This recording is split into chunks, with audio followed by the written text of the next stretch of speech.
when Trump says there are going to be these tariffs going into Canada, going into Mexico, you get your avocados, your strawberries, and other things out of and so many fruits and vegetables out of Mexico. And also our cars go back and forth over that borderline almost 5 to 6 times. You're talking about raising the prices on cars and on foods. When you talk about Canada, the Mungie-based crude that we get that comes out of there that heats our systems over here, that goes into our asphalt, that goes into the lumber that we get from Canada. Now you're going to raise the price of housing. So he's been an absolute disaster.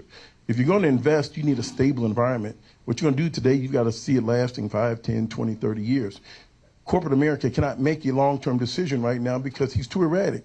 Are you going to raise the price of automobiles next week, or are you not? Are you going to raise the prices of eggs, or are you not? Now, he's put up all this money saying we got to reduce fentanyl deaths, which we have to. But the only thing they've captured at the Canadian borders are people trying to bring in eggs.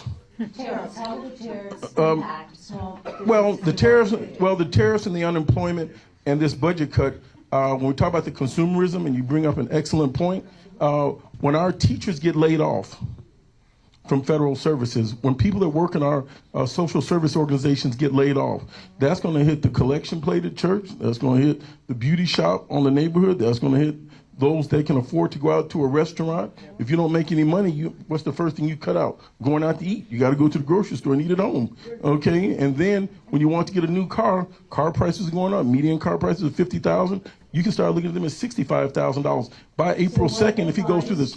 Do you give to those businesses and how to deal with the tariffs? How are they supposed to continue to operate? Do you have an answer for that? Well, what I'll tell you is stop spending your money and save. Some people are over-levered and live beyond their means. You may need to share a car with your wife, share a car with your brother. You may need to, some people, because it's going to get tough. He's talking about contracting the United States economy, and there's a multiplier and accelerator effect, and you're going to feel it. So our businesses are already shuttered in restaurants and so forth in the neighborhood. Our incomes are going down, and 20% of African Americans work in the federal government.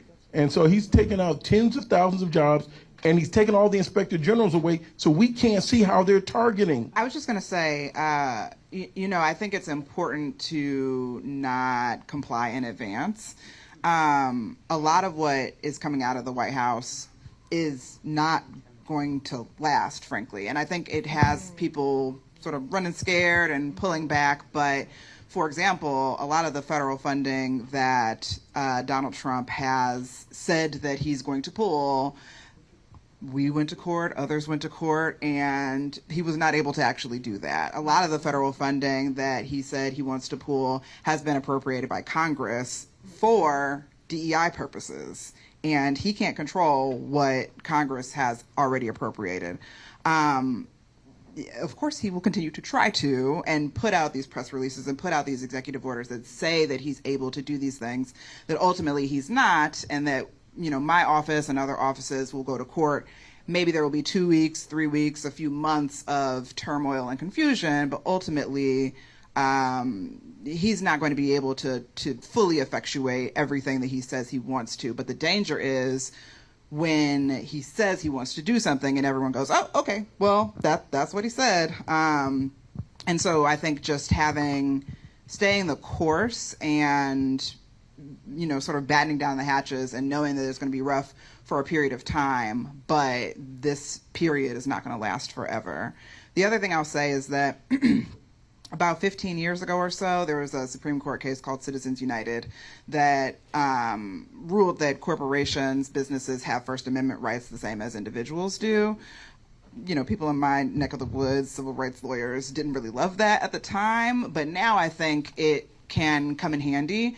You as business owners, your businesses have First Amendment rights. The federal government can't tell you what to say, what not to say, who to do business with, who not to do business with, the same way that the federal government can't tell any of these huge companies who to do business with or what to say.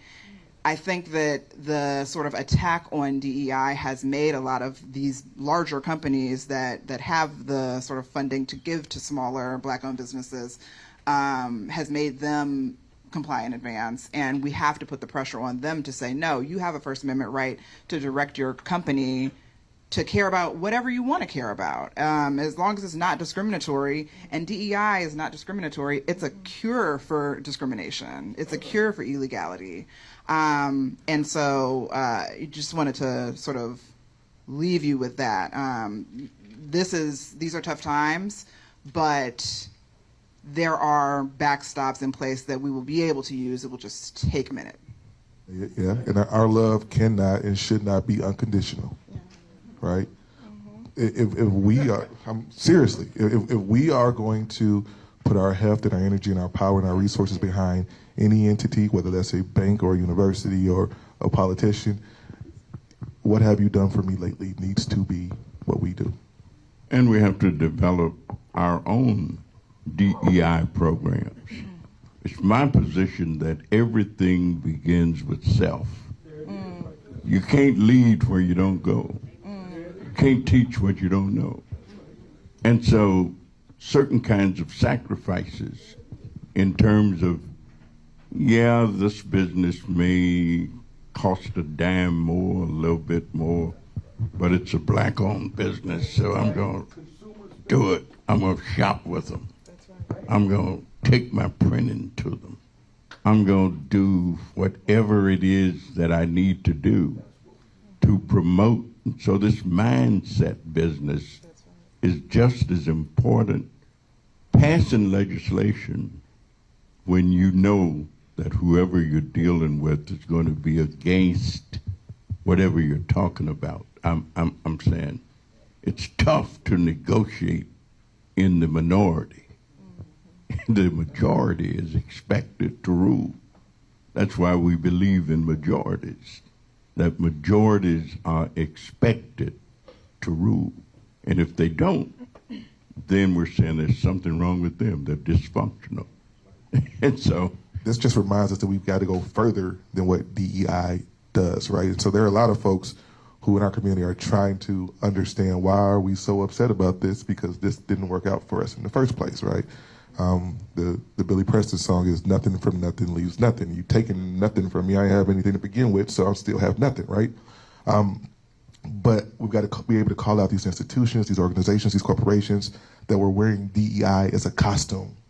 They were putting it on their website and not actually doing anything that brought any change to fruition, right? And so now they have an excuse because the man in the White House told them it's okay to jettison those people, right? And so how do you call them out?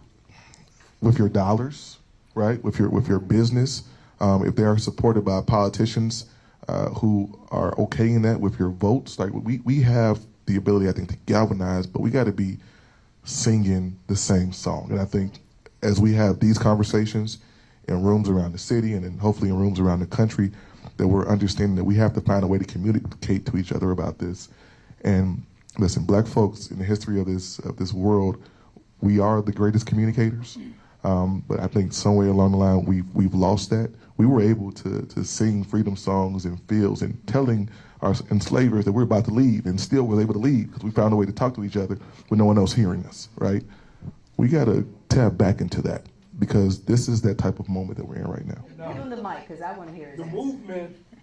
A movement we have not had, and a discussion we have not had, is a bottoms-up economic. We've done it before, like the Congressman said, we've been here. So what does that look like? That looked like all of these resources right here begin to leverage each other, number one. Number two, that means we began to collectively work on our consumers. Open market is free. You can't stop that. You're going to be buying somewhere. I want you to buy with me. I want you to buy with her. I want you to buy there. Spending now, this is a reset moment. The best moment right now to start is to do this right now. Don't wait no more. We had a chance to do it years ago and we didn't do it. This is that perfect moment, that reset moment where we invest with each other now. We ain't got no choice. They done kicked us to the corner. Not only that, they shook up the capital markets. So you got people with money afraid to invest. I went to a small investment and I'm in the open market. All right.